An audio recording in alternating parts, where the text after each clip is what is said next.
Welcome to Demo Video 5 of the Timeinator. This video introduces editing the cook station screen design.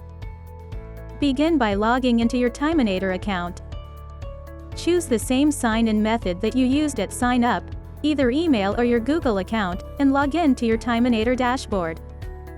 Touch the Cook Screen Design and Edit tab.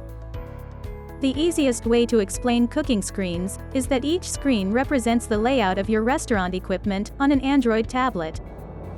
The size of the screen dictates the number of pieces of equipment that usably fit onto the view of each tablet. Click the Edit icon. Click to edit Demo Cook Station 3.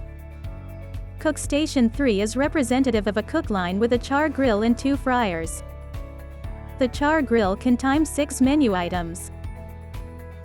Each fryer is a 2-basket fryer. We have allowed 4 timers for each fryer instead of 2, to show an example for a restaurant that stacks baskets while cooking.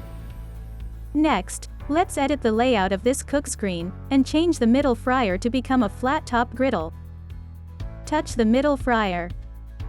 Scroll the Demo Default Equipment library and touch the griddle icon. You now have a flat-top griddle with 6 timers on this cook line. Click Save Zone. Edit up to 6 different default zones to match the various stations in your restaurant.